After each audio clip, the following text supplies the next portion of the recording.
Finally, I want to look at the impact of patriarchy on non-binary and gender non-conforming folk. I've often spoken in this um, about men and women, but RLT is for everyone, as well as monogamous or plural relationships or poly relationships. Because RLT is about overcoming the patriarchy of how things should be and allowing people and supporting people to become who they are and to be true to who they are. So let's look at what the impact of patriarchy is and then how RLT helps non-binary folk. So the first thing is the erasure and invalidity.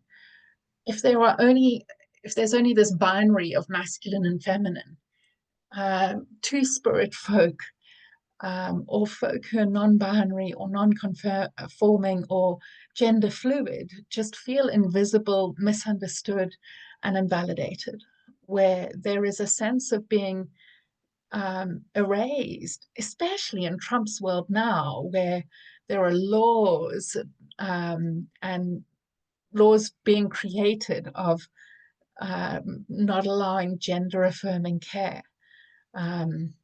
Well, we see Elon having gender affirming care with his new hair and new jawline and everything else. Let's not go down there. Let's not descend into that, shall we? But that's the reality of it, is that folk who are already struggling in finding their way in society because there's such a binary and they don't fit in either. It's so uncomfortable to feel out of society where you're not welcomed and accepted. And this feeling of being invisible and having to be invisible so that you're not a target is really awful. Next, as you're saying, this target, because there's a higher risk of violence and discrimination.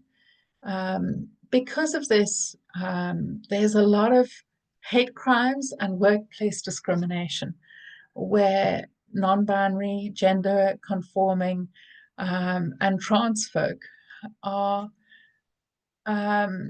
targeted, scapegoated, and attacked. And it truly is unfair and so violating, where in other cultures, like Native culture in America, where there were two-spirit folk who were welcomed, honored, cherished as part of the society as somebody beloved.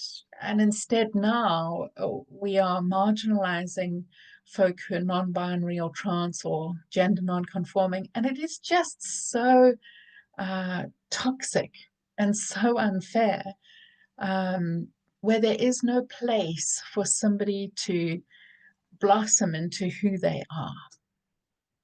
Next, there's a lack of representation in healthcare, where there aren't enough studies done in medicine for people who don't have this chromosomes that match their physical attributes, that match their hormones. There isn't enough data into what is actually happening around these differing compositions of their humanness. There's not enough representation in education. How do we educate people to feel welcome at home and the steps to be able to feel aligned and connected to themselves? And then in media in the world, I think in the US, there's now one congressman who's trans. That's it. That's the first one. There is so little, there's so little publicity and folk who are out publicly that are rejoicing in, hey, I am me, and them being welcomed, honored, cherished, and supported. Because so often they're targeted publicly with death threats or insults, with denial or dead naming, that leave people feeling scared to step into who they are. And this really impacts their level of belonging in society. And that impacts people's mental health, where there's a huge rejection of who they are and a spiral in depression, anxiety, as well as suicide. The rates for trans folk are the highest in the world for suicidal completion, because they just don't feel like they matter, that they are loved, that they are wanted in the world. And that's just so deeply, deeply tragic and so wrong. And I had hoped that society was improving, that we were getting better, and I didn't anticipate, like as a child, I just kept imagining, yay, as we grow and develop, we're going to see people being welcome for who they are, and it's going to be wonderful.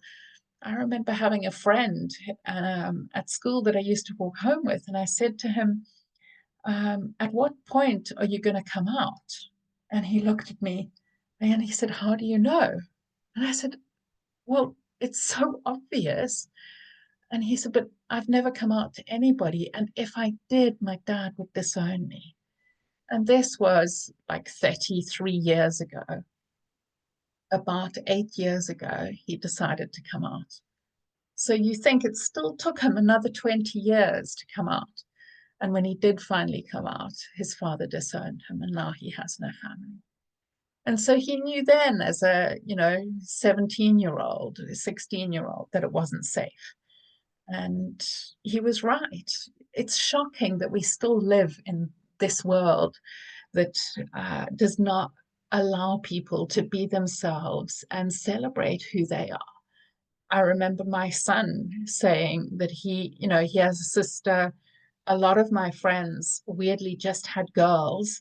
And so he was around a lot of girls, and they used to dress him up. He's got really lovely ginger hair, and it was curly and cute, and they would dress him up and put makeup on him.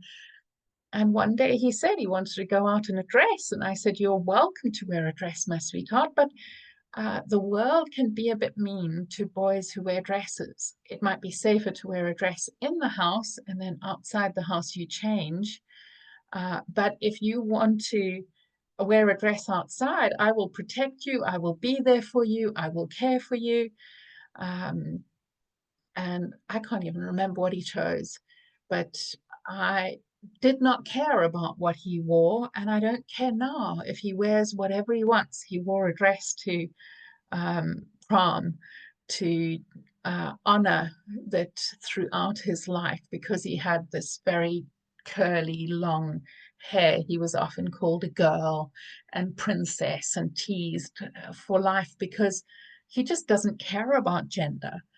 And he wore a dress to his prom. And the guys who bullied him, one of them came over, said, you're so brave, I could never do that. I'm just so impressed that you can. And the majority of the time he dresses as a boy, but he wanted to make a stand and say, he used to say to me, what's wrong with girls? Girls are wonderful. I don't know why girls are being why the boys think girl is an insult. Girls are amazing. They're strong and incredible. And so you really see, the targeting that my son had when he isn't non-binary, but he just didn't care about gender. It's a huge impact of not fitting into society norms of this binary of masculine and feminine. And it's deeply tragic that people can't be themselves. It's a huge impact of living in patriarchy, that folk who show any difference and don't fit that norm are targeted, bullied, and harmed. And if that's you, I am sending you deep love and care. In the next video, we'll share about how RLT can help.